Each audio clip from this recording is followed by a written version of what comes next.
อ้นอนอยู่นี่คืนนึงไหนบ่เดี๋ยวไทยน้องไม่ปะเมื่อกี้บ่นึกว่าบ่นึกนอนอยู่นี่คืนนึงไหนบ่ได้แท้น่ะแล้วน้องไปนอนอยู่ป่าพุ่นน้องนอนใช่ซั่นน่ะเขาถึงไอ้นอนอยู่นี่นะ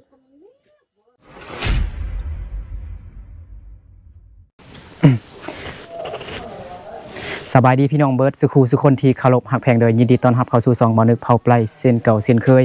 มื้อนี้วันนี้บ่าวนึกกลับคืนมาหาน้องใหม่ทุกคนเนาะเพราะว่ามี FC ผู้ใหญ่ใจดีใจบุญเนาะชื่อว่าอายนัดเนาะฝากเงินให้บ่าวนึกซื้อเป็นของกินแล้วก็เป็นขนมแล้วก็มื้อนั้นบ่าวนึกมาถ่ายน้องแล้วบนน้องไม้นอนนะนอนอยู่ในพื้นดินเนาะอยู่ในบ้านนะแล้วน้องแบบเอาเป้าหรือว่าเอิ้นว่าซอบใหญ่นะอันพาเครื่องแล้วก็นอนบ่มีซาดทุกคนเนาะฉะนั้นแล้วบ่นึกจึงได้ซื้อซาดมาพี่น้องเนาะก็เป็นเงินของFC เนาะฝากให้บ่นึกซื้อให้ทุกคนนี่เนาะแล้วก็บ่นึกก็ซื้ออันไข่ไก่เขาเอิ้นว่าแตะนึงหรือว่าแพงนึงเนาะทุกคนนี่มี30หน่วยบ่แม่นมี30หน่วยทุกคนเนาะแล้วก็ขนมเด้นี่ขนมถุงใหญ่แฮงนี่แล้วก็ซาดพี่น้องเนาะนี่ซาดใหม่ๆนี่ได้ซาดได้นอนแล้ววันนี้ไปจดวันนี้ทุกคนเนาะเดี๋ยวเอาไปหาน้องใหม่ไปเบิ่งว่าน้องใหม่อยู่บ้านบ่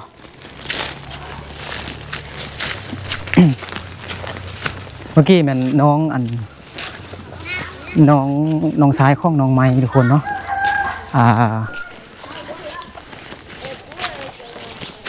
มานี้เนาะ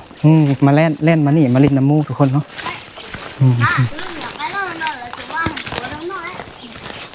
เล็กหน่อยอุ้ยกำลังเกลือเป็ดเกลือไก่อยู่ย่อยชงโอ้เลี้ยงไก่งามเนาะ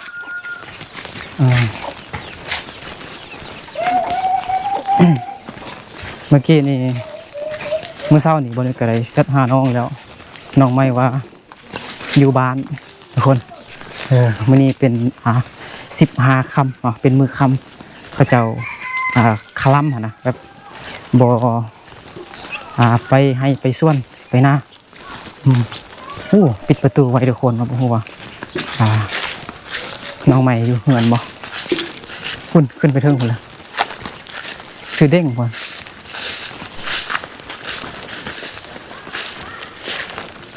สบายดีเอ้ยใหม่อยู่เหมือนบ่อยู่บ่แม่ฮะไม่อยู่เหมือนปะจิ้งเลยอ๋อปะเจ้งลองให้อันน้องทรายไปน้องปะเจ้งดูเนี่ยเอาเครื่องมาฝากอีพ่ออยู่เหมือนบ่หันบ่สบายดีเด้อโอ้สบายดีแม่เด้ฮะโดยนี่หอนแห้งเนาะโดยเมื่อกี้ว่าสิซื้ออันหยังเด้อลูกคออนุญาตเขาเงินเด้อโอ้แม่มานี่คิดว่าแม่บ่อยู่หรอสบายดีแม่เด้อนี่FC ทางไทยฝากซื้อขนมแล้วก็ไข่ไก่เด้แตะนึง30หน่วยแล้วก็ซาดมีซาดไหมแล้ววันนี้ได้ปูมีแต่อันนั้นเด้โอ้กำลังนอนอยู่เนาะเดี๋ยวจะเฝ้าท้ายอันนั้นเถอะเยอะเปิดอยู่แต่ว่านั่นอันน้องบ่ได้นุ่งทรงเดี๋ยวปะวันนี้ก็เนาะเนี่ยพ่อเอาอันผ้าปุกอันหน่อยเด้เห็นอันนั้นเหรอตื่นแล้วให้บ่นอนนั่นเหรอบ่เอาลูกก็ได้กินขนมเอาให้ลูกกินขนมก็ได้นี่ขนมพูดได้เจ็บหัวโอ้บ่สบายบ่นี่ขนมแล้วขนมน้องขนมนี่ขนมใส่2คนไปใส่หรอจะไปเที่ยวที่อันไข่ไก่นี่ปะไว้นี่ได้ไหมนะบ่แตก เขาแป้งให้ดีๆบ่ให้มันนั้น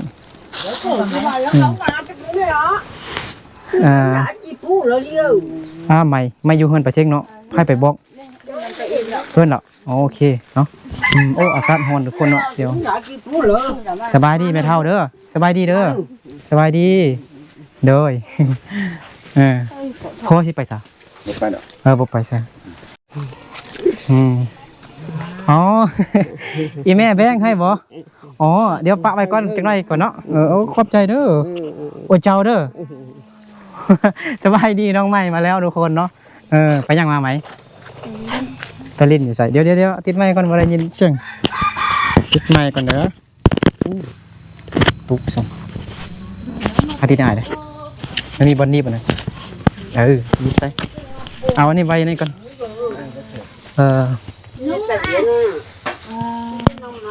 เดี๋ยวลูกปะอันนี้ก่อนเด้อลูก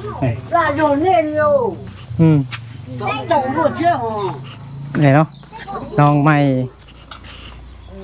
ไปลิ้นเฮือนน้องไปเจ๊งกันบ่โอเคนี่ไอซื้ออันน้องว่าบ่ซื้อพัดลมก็ได้บ่มีไฟเห็นบ่อ๋อแจ้งนี่บ่นี่เข้ามาในนี่ก็ได้เนาะนี่ไอเดี๋ยวให้เพิ่นเบิ่งก่อนเนาะนี่ไอซื้อซาดใหม่มาแล้ววันนี้มีซาดพูดแล้วบ่ทำปูเปาแล้ววันนี้แล้วก็นี่ซื้อนี่เด้อนี่มันไข่ไก่เอิ้นว่าอีหยังอันภาษามงนะลองไหมลองเมาดูฮะไข่ไก่ยากแท้น้องไหมเนาะ30หน่วยแล้วก็ไอซื้อน้ำมันมาพร้อมทอดกินเป็นบ่ทอดไข่เป็นบ่เป็นอยู่เป็นโอเคแล้วก็ซื้อขนมเด้นะบ่แต่ว่า FC ผู้ใหญ่ใจดีซื้อเอาว่าไอ้นัทเด้อซื้อไอ้นัทเดี๋ยวหาอยู่นอกก็ได้เนาะมาไหมชูรอเอาตั้งมาได้ไหมไม่เสียยังตั้งนั่งอยู่นอกนี่เด้อหลักเอาตั้งหนึ่งนั่งเดี๋ยวนี่เนาะน้องนั่งนี่เดี๋ยวแม่เบิ่งลูกสายอยู่เนาะนั่งนะเดี๋ยวจะกินขนมเหมือนบ่ไอ้มาเลยดีใจเหมือนบ่ดีใจเนาะน้องไม้ดิบ่ดีใจบ่ดีใจชื่ออายบ่จื้อแล้วไอ้มาเป็นจักครั้งหรือไอ้มา3-4 ครั้งแล้วน้องไม้ยังบ่ชื่อซื้อของเบานึกเถื่อทุกคนเนาะเดี๋ยวไอ้สิจดซื้อติดไว้ใหญ่ๆก่อนเนาะบ่ได้เท่นะลองคิดเบิ่งดูไอ้เว้าอยู่นะไอ้ซื้อหยังคือ TikTok บ่จื้อแล้ว ไอ้ก็บอกตลอดเด้อนอนนกสระอึกอไก่นึกซื้อนึกเด้อชื่อไว้เด้อมันไอ้มาแล้วก็โอ้ยไอ้นึกมาแล้วได้กินขนมแล้วสิเด้อไอ้นึกโอเคงั้นละเอื้อนอีกดูเว้าอีกดูไอ้นึกบ่เป็นนุกเลยนึกสระอึกนึกนึกไอ้นึกลองเว้าอีกดูแฮงไอ้เอาเมาดูไอ้นึกตบมือชมเชยเบิ่งไฟมีอยู่บ่เห็นไฟหุ่งอยู่บ่หน่อยหุ่งบ่โอเคหุ่งอยู่เนาะก็คือเป็นของฝากทุกคนเนาะเห็นไอ้บ่เป็นของฝากแม่นบ่นึกเอาไว้ในเฮือนแล้วทุกคนเนาะพอดีน้องชายของน้องไม้ให้เนาะน่าจะย่านอันบ่นึกเพราะว่าบ่นึกเป็นทรงโจรหั่นนะเอาขนมให้ก็ยังให้อยู่หั่นนะแล้วอีแม่ก็บ่ได้มานั่งนำน้องไม้เนาะเพราะว่าบ่นึกจะให้น้องไม้อวยพรให้ผู้ใหญ่ใจดีผู้ใหญ่ใจบุญเนาะชื่อว่าไอ้นัทอยู่ทางฝั่งไทยเราให้ซื้ออันซาดแล้วก็ซื้ออันไข่ไก่หั่นแตะนึงหรือว่าแพงนึงแล้วก็ขนมเนี่ย แล้วก็น้ำมันทอดไข่น้องใหม่ทอดไข่เป็นอยู่แม่นบ่ แม่ โอเคเนาะกินข้าวสวยแล้วบ่ กันแล้ว กินแล้วมึงเว้าแฮงๆกินหยัง บ่มีหยังกิน เอ้าบ่มีหยังกินจังไหนกินขนมกับข้าวเอาเนาะมีหยังกิน เนาะเดี๋ยวให้เดี๋ยวเป็นเครื่องมันหยังแล้วเมียนเราทุกคนเนาะย่าเราให้พ่อสร้างอวยพรบ่ให้เพิ่นอยู่ดีมีแฮงความเจ็บอย่าใดความใครอย่ามีน้องเว้าเป็นบ่น้องเว้ามึงดู เนี่ย แบบขอบใจเนาะขอบใจไอ้นัดเด้อไอ้นัดผู้ฟักให้ซื้อของกินแล้วก็ซื้อขนมซื้อซาดปูนให้น้องไม่นอนหั่นแหละบนน้องไม่นอนบ่มีซาดมื้อนั้นไอ้เห็นเอาเป่าพาอันเป่าแล้วก็ปูมันบ่ฮ้อนบ่ฮ้อนบ่ตอนกลางคืนฮ้อนอยู่โอ้แต่ก็อดเอาเนาะแม่นบ่สู้ๆเด้อแล้วจังซี่ดูสู้ๆลองเฮ็ดดูลองเฮ็ดอันนี้สู้ๆ น้องไม่ยังอายอยู่ทุกคนคืนกองอยู่บ่เป็นหยังเนาะเพราะว่าน้องใหม่บ่ได้บ่ได้เข้าเรียนพี่น้องเนาะแบบน้องเขียนกอไก่ก็เขียนบ่ได้เลย บ่ ลองเขียนอยู่นี่เขียนเป็นบ่ฮะนี่ไอ้สิบอกเด้อตัวเดียวซื่อๆนี่กอไก่จังซี่ไอ้จังซี่เนาะนี่กอไก่นี่กอไก่เด้อเคยเห็นอยู่บ่เคยอยู่แล้ววันนี้ใส่ตัวนอนกทางหน้านี่อันนี้เป็นนอนกตัวนี้เด้อสระอึนี่สระอึอ่านเอาจังได๋ฮู้บ่อ่านดู ก็ไก่ เดี๋ยวไม่บ่อ่านหมดนี่นอนกกอไก่สระอึอ่านเป็นบ่เป็นนึกเด้อซื้ออ้ายอันนี้ซื้ออ้ายเด้อนี่เด้อทำแม่ดูแม่ว่างแล้วบ่ให้แม่นั่งนำแล้วก็ให้อวยพรผู้ใหญ่ใจดีผู้ใหญ่ใจบุญที่ฝากของฝากเครื่องแล้วก็เงินก็ยังเหลืออยู่จังได๋อาจสิให้เงินดีบอกแม่ดูให้แม่มานั่งนี่ได้บ่ แม่ก็บอกว่าจีว่าจีต้องเราแล้วเนาะก็บอกว่าจีต้องเราเราหน่อยตาม แม่มานั่งนี่แม่มานั่งนี่เบิดนึงคันสิให้น้องใหม่อวยพรน้องใหม่น่าจะเว้าบ่ได้ทุกคนเนาะขนาดเว้าแต่คำเดียวก็ยังยากแล้วเพิ่นซื้อของเว้านึกก็ยังยากแล้วพี่น้องเนาะแม่นั่งนี่เอาตั้งมาเด้ดูว่าให้อายนั่งขี้ดินก็ได้เนาะอายนั่งขี้ดินบ่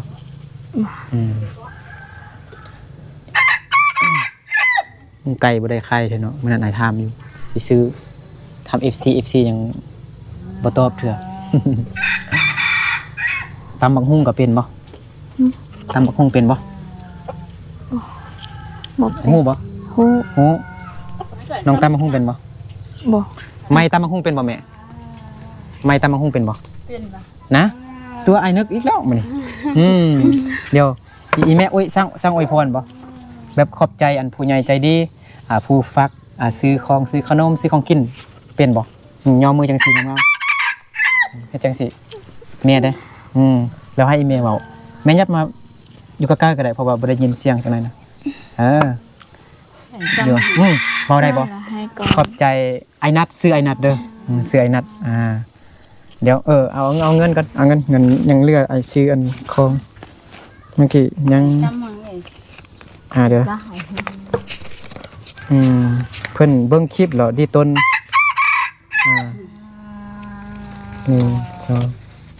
4 5 6เหลือ3แสนคลิปเด้อแม่เด้อเอาให้น้องไม้จับไปเนาะ ตัว จับจังซี่ ตัวเนี้ยให้ได้แล้วมั้ยเดี๋ยวช่องได้ เฮ้ยดีใจเต้นแฮงเนาะมือสั่นอยู่พี่น้องน้องไม้เนาะโอเควันนี้จับไว้ก็ได้บ่เป็นหยังให้เพิ่นเบิ่งเบิดดึงซื่อๆเนาะเงินที่เหลือซื้อของซื้ออีหยังต่างๆเนาะเหลือ300,000ทุกคนเนาะโอเคพับไว้บัดนี้บ่ให้จังซี่จับไปจังซี่ย่อมือย่อมืนี่แม่ก็ย่อมือลองเว้าเป็นบ่ขอบใจไอ้นัดเด้อสินะลองขอบใจได้ ได้ไอ้นัดนึง โดย ได้เงินละ อวยพรต่อไปดู โอ้เดี๋ยวบ่เป็นหยังอยากจะทายยับมาพี่เดี๋ยวบ่เป็นหยังให้อีแม่เอานั่นไปก่อนก็ได้ chỉ cả ná บ่เป็นหยัง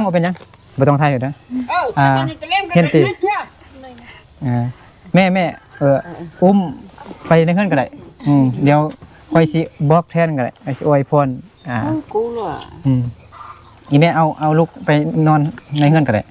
Cái mua này เพราะว่าบ่ต้องเสื้อเด้บ่ต้องส่งแบบมันทายบ่ได้sắp bay luôn hết โดยลูกชายเนาะ đang บ่ kia สบายทุกคนโอเคมานบน้องไหม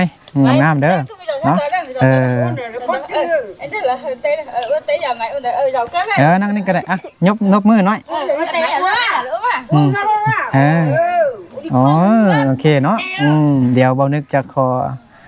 อวยพรแทนน้องไม้เนาะแม่กับน้องไม้ก็ไปเบิ่งลูกชายทุกคนเนาะบ่สบายลูกชายบ่สบายเดี๋ยวเบานึกอวยพร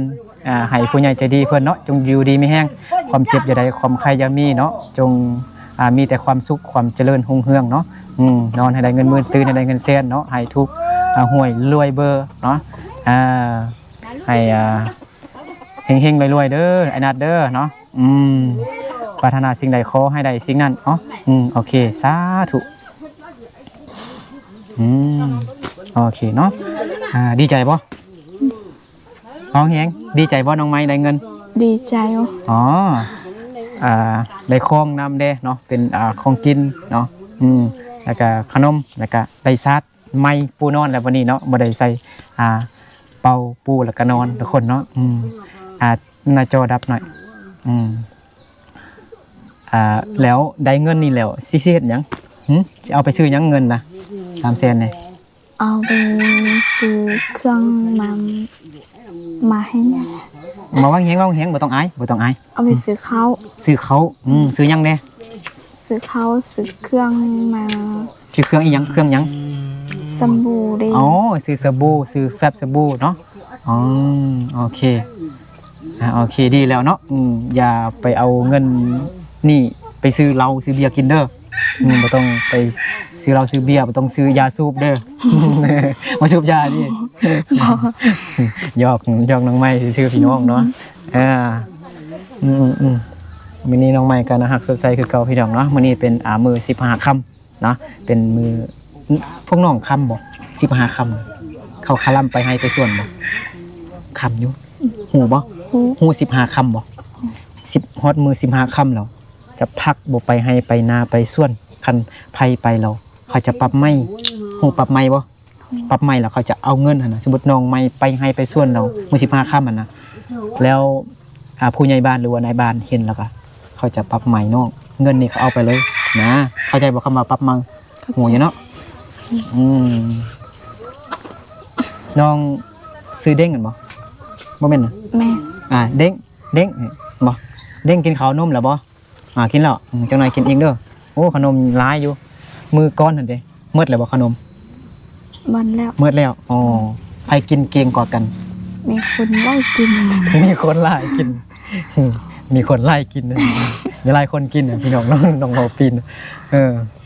มีหลายคนเนาะกินเนาะบ่แม่นแต่เฮากับแบ่งให้ล้านหรือว่าพี่น้องทางนี้แม่นบ่เข้ามาลิ้นน้ำแม่นบ่ก็แบ่งให้เพิ่นแบ่งให้เพิ่นกินก็ได้เนาะเขายังบ่ทันไปหาเงินเถื่อแต่น้องใหม่อยู่ลาล่าก็ยังได้เงินเนาะไปซื้อเขาถ้าสมมุติซื้อเขากินนี่300,000นี่ได้จักโล บ่ฮู้ หน่อยมึง เอาเงินให้แม่ไปซื้อบ่ฮู้ ให้แม่ไปซื้อคันน้องไปซื้อเนี่ยบ่ฮู้บ่ฮู้ซื้อบ่น้องไปซื้อข้าวนี่ได้บ่ บ่ฮู้ ซื้อเป็นหยังน้องคือบ่ซื้อบ่ได้บ่เป็นหั่นน่ะเป็นหยังบ่ได้เข้าโรงเรียนยังบ่ได้บ่ฮู้หนังสือนี่ตัวแนวพี่น้องเนาะเดี๋ยวจังหน่อยให้น้องใหม่ปูชาติใหม่แล้วก็แบบมาเบิ่งเนาะว่าให้น้องใหม่บอกว่าวันนี้ไปนอนหั่นนะแล้วเงินอายเอาหามื้อนั้น100,000หั่นซื้อหยังซื้ออีหยังเงินอายให้100,000มื้อก่อนหั่นนะน้องไปซื้อหยังซื้อเขาเด้ ไปซื้อหยังเด้ ยัง20,000มาซื้อเส้นกิน ว่าเองเนาะ เครื่อง มันเครื่องหยัง มันมีหลายเครื่องเลยเครื่องนุ่งห่มกับแม่นเสื้อผ้าหน้าแพรกับแม่นเลยเราเครื่องของกินมันยังกับแม่นเลยแล้วเราซื้อเครื่องหยังมื้อนั้นบ่นึกเอาให้น้อง100,000ทุกคน100,000นึงนั่นแหละเนาะให้น้องว่าไปซื้อเขา80,000เนาะแล้วเรือมา20,000กีบทุกคนเนาะ20,000กีบนี่น้องว่าซื้อเครื่องแล้วเครื่องหยังน้องไหม เอาหาซื้อขนมกินแหละ ซื้อขนมกินบ่พอบ่ฮะ โอ้ ฮะมันยังเงินเอาให้แสนนึงมื้อนั้นมัน80,000ไปซื้อข้าวสิอ๋อได้จักโลแม่80,000 ได้เด็ดเท่าไรดูเศร้าคนนึงนั่งเด็ด 3-4 โลได้4 โลทุกคนเนาะโอ้ได้4 โล4 โลนี่เฮากินได้จักมื้อ4 โลเฮากินอยู่นี่ได้จักมื้อจักวันเข้าใจไอ้เว้าบ่ไอ้ว่าซาๆสุดเลยได้บัดนี้จักมื้อ2 มื้อหรือว่ามื้อเดียว แม่มึงเดียว 4 โล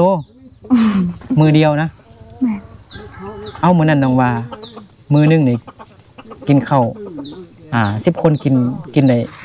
2 โลซื่อๆเด้บ่แม่นนะ โมแม่น บ่แม่นน่ะอ๋อบางทีบางมื้อมันก็บ่คือกันแม่นบ่บางมื้อก็กินหลาย แม่ บางมื้อก็กินน้อยแม่นบ่เด้งอยากรับแล้วเนาะหาวนอนอยู่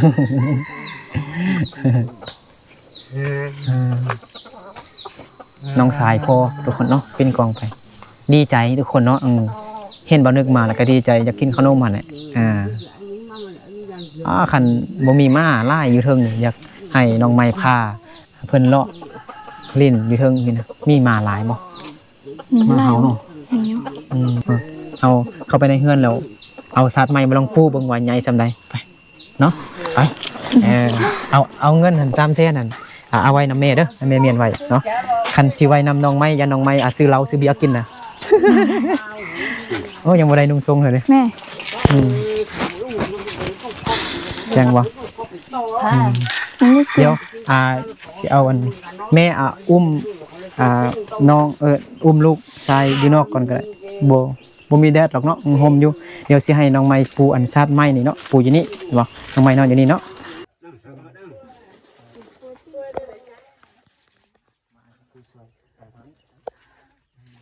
โอ้ใหญ่อยู่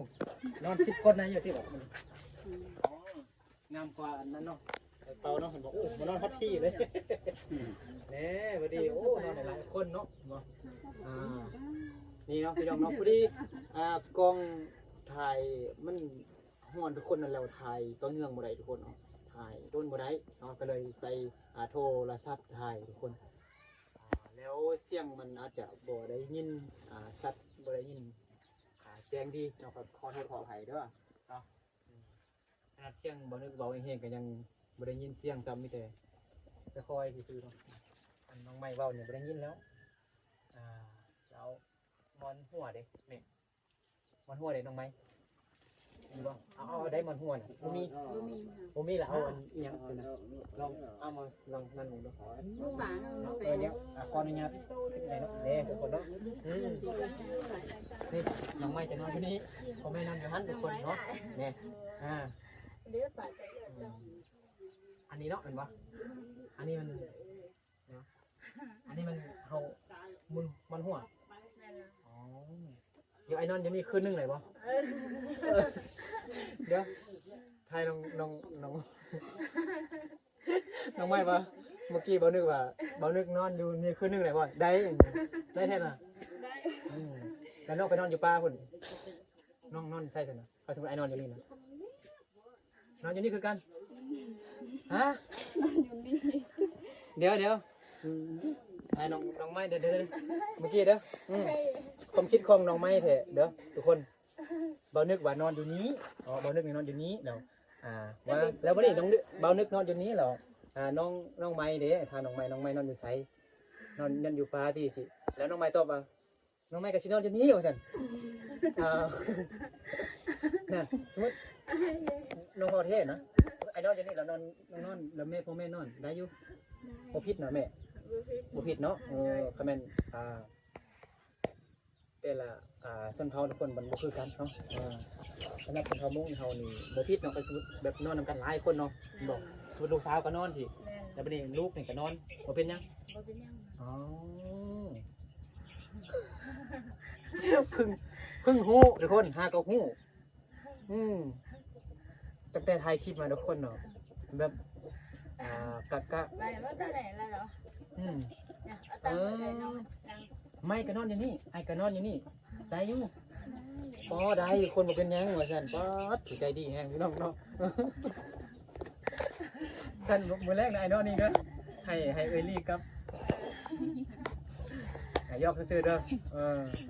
ยอกน้อง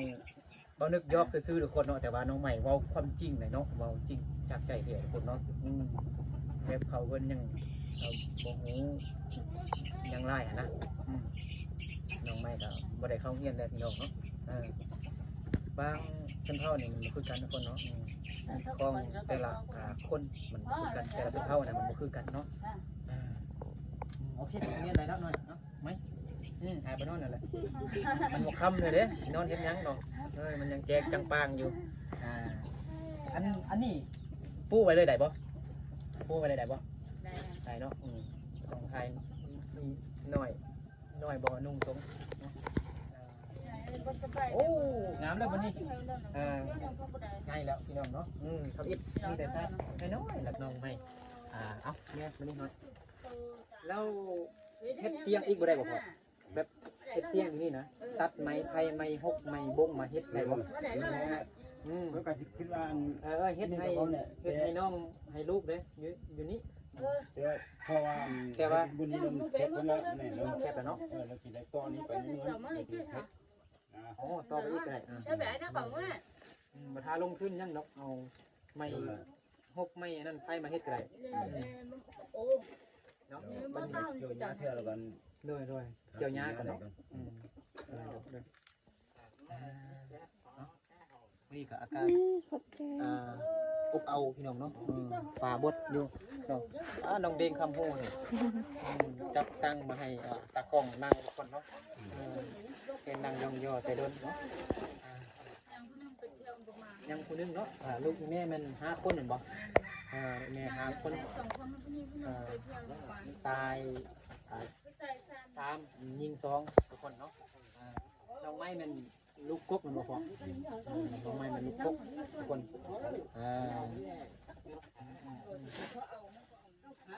ให้น้องไม้พาเลาะส่วนเบิดนึงก่อน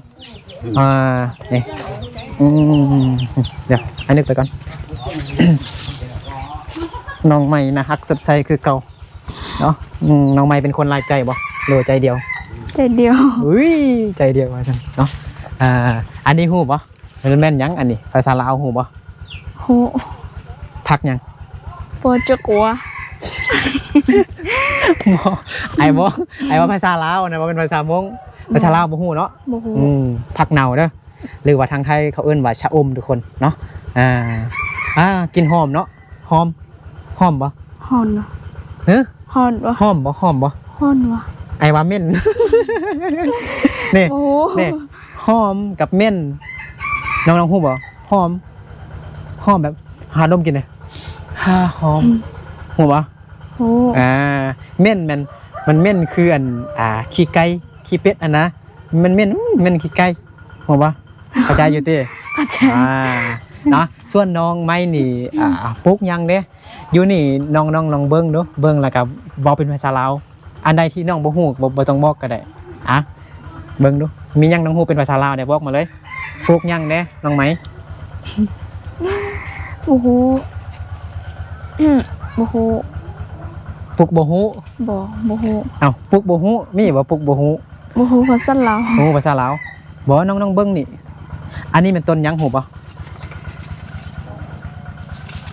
มันบ่มีมากซั่นติ บ่มี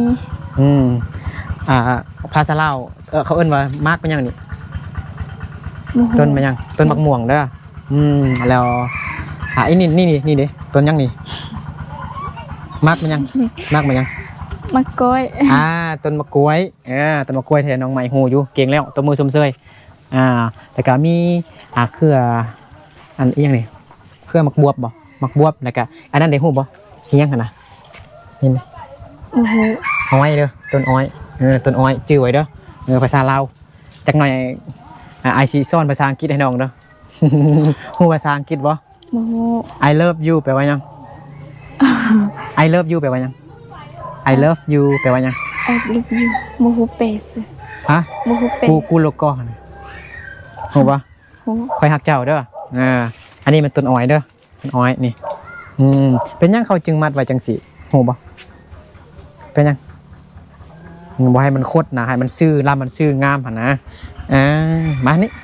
มาเบิ่งนำสร้างนี่ทุกคนเนาะนำสร้างของน้องไม้น้องไม้นำสร้างนี่เขาเอาไปกินบ่ แม่ เฮ็ดจังไดต้มกิน แม่ เว้าแฮงแม่เอาไปต้มกิน แม่ อาบก็อาบอยู่นี่กินก็กินอยู่นี่ ซักเครื่องซักผ้าหน้าเพกก็ซักอยู่นี่เห็นบ่นี่พี่น้องเนาะนำสร้างนี่ทั้งซักทั้งกินทั้งดื่มทั้งทุกอย่างเนาะซักเครื่องซักของเนาะนี่บ่มีแนวสิถามน้องใหม่แล้วบัดนี้เนาะน้องใหม่อายุแค่15ปีนี่เก่งขยันทุกคนเนาะไปเวียกไปงานไปการก็คือไปให้ไปส่วนทุกคนเนาะเป็นฟืนเป็นรั่วนี่เด้น้องซอกอยู่ใส่ เนี่ย ฟืนดัง ไป ซอกอยู่ใส่ อยู่พุ่น อยู่ป่าพุ่น แม่ เวลาน้องไปให้มาน้องบ่ซอกมาบ่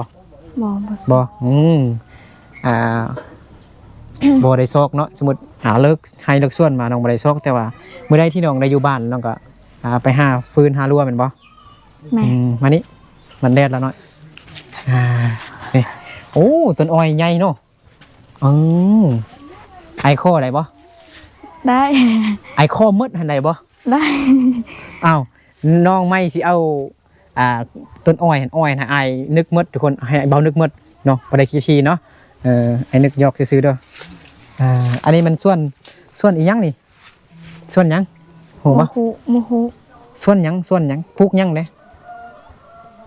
น้องกินแต่ละมื้อนะน้องว่าพักมันยังพัก โมโหสิ ผักกาดบ่ แม่ ลองเว้าดูผักกาด น้องไม้ลองเว้าเบิ่งดู ผัดกาบ เว้าอีกดู ผัดกัด ผักกาดน้องออกเสียงคำว่ากาดบ่ได้เนาะเพิ่นว่าผักกาดเนาะนี่น้องไม้ปลูกบ่นี่หรือว่าแม่น้องไม้ปลูกบ่ แม่นโบแม่น ไผปลูกผัก แม่เท้า แม่เฒ่าน้องไม้บ่ได้ปลูกบ่ บ่ ได้ปลูก บ่ได้ปลูก แล้วน้องไม้คือว่าขี้คร้านแท้ ฮู้ขี้คร้านบ่ โห อายอกซื่อๆเด้อน้องไม้บ่ได้เฮ็ดส่วนแต่ว่าน้องไม้ได้ไปให้ไปส่วนไปไกลหั่นนะทางไกลก็เก่งแล้วเนาะไปซอกลัวก็มันขยันแล้วเนาะนี่ส่วนน้องพี่น้องเนาะมีต้นมะม่วงเนาะมะกล้วยแล้วก็ขนุนชะอมเนาะนี่มีอ้อยมีส่วนน้อยๆนะฮักทุกคนเนาะอยู่ดีเนาะนี่อันนี้มันดินเฮาหมดบ่น้องไหมดินเฮาบ่ แม่น อ๋อถ้าสมมุติน้องไม่นี่อนาคตเนาะตอนน้องที่อายุหลายขึ้นนะแล้วถ้าน้องได้ผัวนี่น้องอยู่นำแม่บ่หรือว่าอยู่นำผัว อยู่นำแม่ อยู่นำแม่บ่แม่นว่ามีผัวแล้วไปอยู่เฮือนผัวไปบ่ ไป เอ้าเมื่อกี้ว่าอยู่นำแม่เลย ตกลงว่าสิเวลาได้ผัวนี่อนาคตถ้าน้องได้ผัวนี่น้องจะอยู่นำแม่ฮู้บ่อยู่นำแม่หรือว่าลงเฮือนอยู่นำผัว อยู่นำพัว อยู่นำผัวเนาะฉันพามุ่งเขานี่ถึงว่าแม่นลูกสาวล้าฮู้บ่ โห เป็นผู้หญิงแต่ว่าเป็นน้องของน้องหั่นนะเป็นน้องของน้องไม้ก็บ่ได้อยู่นี่บ่ได้อยู่เฮือนไอ้ได้ยินเพิ่นเว้าเนาะฉันพามุ่งเขานี่นะต้องได้ลงเฮือนเนาะอยู่นำผัวแม่นบ่ แม่ นี่ตอนช่วยนี่น้องไม้บ่อาบน้ำบ่ บ่อัดเลย บ่อาบแล้วตอนแรงอาบเนาะอายนี่เดือนนึงอาบเทื่อนึงไอ้นึกเดือนนึงอาบเทื่อนึง มันเบิ่งไอดำๆอยู่นี่เห็นบ่เดือนหนึงฮู้เดือนหนึงบ่ หู 1 เดือนไออาบเทื่อหนึง อืม น้องอยู่ได้บ่คันบ่อาบนะ อยู่บ่ได้เนาะแล้วมื้อนึงน้องอาบจักมื้อซั่นมื้อนึงน้องอาบจักครั้งจักเทื่อ อับหนึ่งสิ 1 ครั้งเนาะก็คืออาบตอนเช้าตอนช่วยหรือว่าตอนแรง ตรงแรง ตอนแรงโอเคเก่งแล้วไม่ยังยุ่งบ่ แม่น น้องใหม่เนาะนี่พี่น้องเนาะนำสร้างเนาะเมื่อนั้นน้องก็มาอาบน้ำอยู่นี่เนาะอาบน้ำซักเครื่องซักผ้าเนาะล้างถ้วยล้างบ้วงก็ล้างอยู่นี่เหมือนบ่น้องไหม แม่น อ๋อต้นมะกล้วยเด้ จิตจ้อย จีเจอมะม่วงมันชิเชอจิยังจิเชอยังวะไอลืมแล้ว จิตชาย จิใช่โอเคมาน้องใหม่สื่อสารนำน้องใหม่นี่เมื่อไอสิเอาอันปึ้มอันดิกเขาเอิ้นว่าอหย่างปึ้มเปรภาษานะFC ก็ว่าเอาอันอีหยังเอาอันตัวอันปึ้มเปรภาษาให้ไอนี่เปรภาษาไอบ่ฮู้ภาษามงเด้แล้วน้องก็บ่ค่อยฮู้ภาษาลาวนะนี่แหละพี่น้องเนาะความลำบากเนาะของน้องใหม่น้องใหม่มีต้นมักใหม่หลายสนิททุกคนเนาะพูดได้มักมันยังคุณ โมโห มักพุกบ่มักพุกเรื่องมักสมโอนะมักนาวทุกคนเนาะจากหัวน้องใหม่เมื่อกี้เนาะว่าปูซาดแล้วนอนอยู่หันนำกันเมดก็ได้ปูซาดบ่เป็นหยังเนาะโอเคเนาะก็เดี๋ยวให้น้องใหม่พักผ่อนก่อนพี่น้องเนาะเดี๋ยวสิทาเบิ่งให้พี่น้อง FC ทุกคนทาเบิ่งคลิปต่อไปเนาะEP ต่อไปว่าน้องสิเฮ็ดหยังให้FC เบิ่งทุกคนเนาะน้องใหม่ยิ้มงามๆบ่นึกให้น้องใหม่ยิ้มแล้วน้องใหม่ย่อมือนบพี่น้องเนาะโอเคพี่น้องเนาะก็ดีตัวน้องไม่ล่าไอแหงพี่น้องเนาะคันบ่ได้ซื้อซาดงามซาดใหม่มากะน้องก็ได้เอาอันเป่ามาปูนอนอยู่ในพื้นบ้านคนเนาะที่เป็นดินเนาะเมื่อกี้มันก็ได้บอกให้อีพ่อแปลงเตียงเนาะเอาไม้ไผ่ไม้สร้างมาเฮ็ดก็ได้เนาะบ่หาลงทุนหลายหั่นนะเนาะก็ขอบใจผู้ใหญ่ใจดีผู้ใหญ่ใจบุญเนาะชื่อว่าไอ้นัทเนาะอยู่ทางฝั่งไทยเนาะที่ฝากให้บ่นึกนี่ซื้อของกินแล้วก็ซื้อซาดซื้อขนมข้าวต้มแล้วก็เงินเนาะฝากให้น้องใหม่เนาะก็ขอบใจไอ้นัทหลายๆเด้อน้องใหม่ยกมือเนาะขอบใจไอ้นัทหลายๆเด้อเนาะขอให้ไอ้นัทจงอยู่ดีมีแฮงเนาะความเจ็บใดๆความไข่จะมีเนาะให้มีแต่ความสุขความเจริญรุ่งเรืองเนาะนอนให้ได้เงินหมื่นตื่นให้ได้เงินแสนเนาะขอให้เฮงๆรวยๆเด้อไอ้นัทเด้อเนาะสาธุน้องไหมโอเคเนาะเอาสำหรับ EP นี่หรือว่าคลิปนี้ก็เบานึกกับน้องใหม่กับข้อลาพ่อแม่พี่น้องเบิร์ดสุคนไปก่อนเนาะแล้วEP ต่อไปหรือว่าคลิปต่อไปหันน้องใหม่สิเฮ็ดหยังให้เฮาเบิ่งก็รอติดตามไปเด้อพี่น้องเนาะโอเคสบายดีน้องใหม่บ๊ายบายเด้อบ๊ายบาย